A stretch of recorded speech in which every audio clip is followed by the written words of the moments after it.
सभापति महोदय आपके आदेश को श्रद्धार्ज करेंगे और एक ऐसे पहलू और ऐसे विषय पर चर्चा हो रही है जिसको देश टकटकी लगा करके देख रहा है कि आज आरक्षण का मुद्दा कोई आज का नहीं है और हजारों साल से गरीब, पिछड़े, दलित, शोषित वंचित रहे हैं।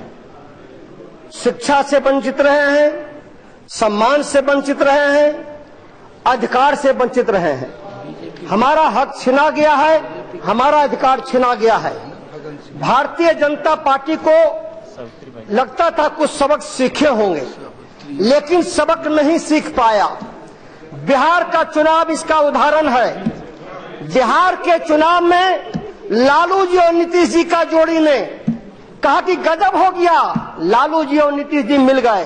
नहीं, लालू जी नीतीश जी नहीं मिले। बिहार का गरीब, दलित, शोषित, पिछड़ा मिला और जो आरक्षण की मांग करते रहे सदियों से, जो बाबा भीमराव अम्बेडकर का सपना था, जो स्वर्गीय कर्पूरी ठाकुर का सपना था, जो लोकनायक जयप्रकाश का सपना था, जो डॉक्टर राम मनोहर लोहिया का सपना था, जो हमारा हमारे नेताओं का सपना था, उस सपना को अगर बिहार में अगर कोई साकार किया तो सबसे पहले 1990 में जब बिहार में कह रहा था गरीब का बेटा मुख्यमंत्री नहीं बन सकता है, स्वर्गीय कर्पूरी ठाकुर जी हुए थे, भोला पासवान शास्त्री जी हुए थे।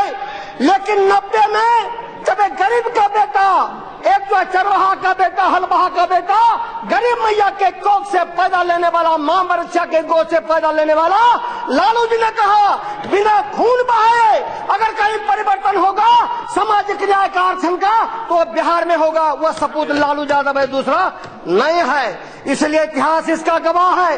लालू मरता नहीं, नीतीश मरता नहीं, उसकी धारा मरता नहीं। कर्पूरी ठाकुर ने कितनी गालियां सहा, मैं गवाह हूं। पत्थर मारे गए, पत्थर फेंके गए, लेकिन कर्पूरी जी का जान बच गया। आदरणीय हुकुमदेव बाबू भी जानते हैं। इसलिए अपमान हुआ, उस अपमान को हम सहे।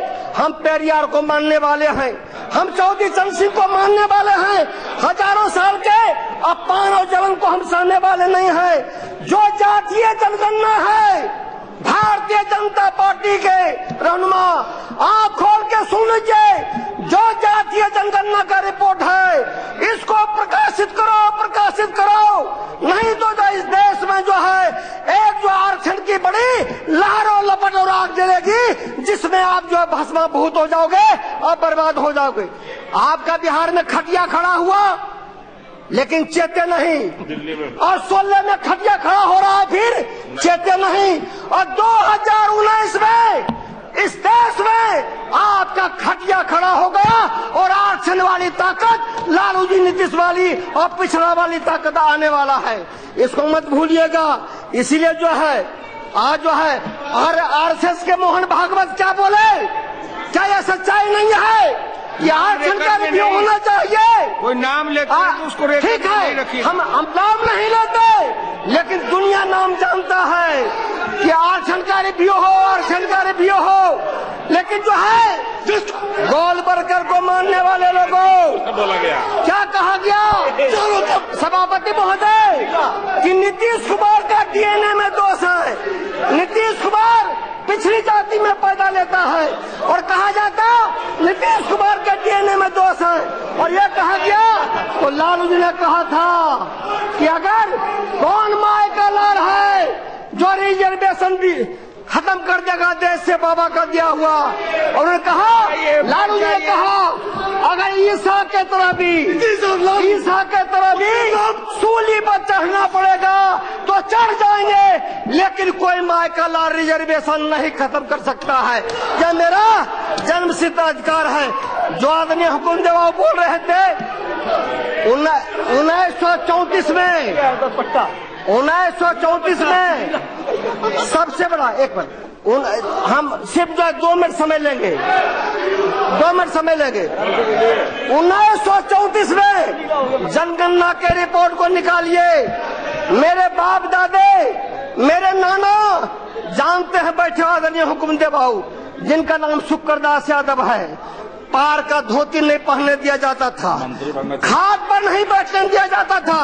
बेटी जब आती थी ससुराल तो कहा जाता था डोली पहले उतर जाएगा और जो है तब आगे जाएगा। और उस समय अगर जो है 1934 की लड़ाई लड़ी गई, जमींदारों के खिलाफ लड़ी गई और वही आरक्षण विरोधी तंत्र के खिलाफ लड़ी गई।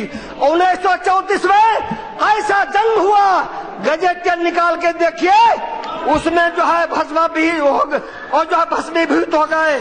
इसीलिए हम इतना ही कहेंगे, एक सेकंड, इसलिए कहा कि इसीलिए मन न रंगाए जोगी कपड़ा और दढ़िया बनाए बने गले भाई जो करा क्या जो है। इसलिए कभी राह गरीब का कभी न निष्फल जाए, मरी श्वास के खाल से लो भस्म हो जाए।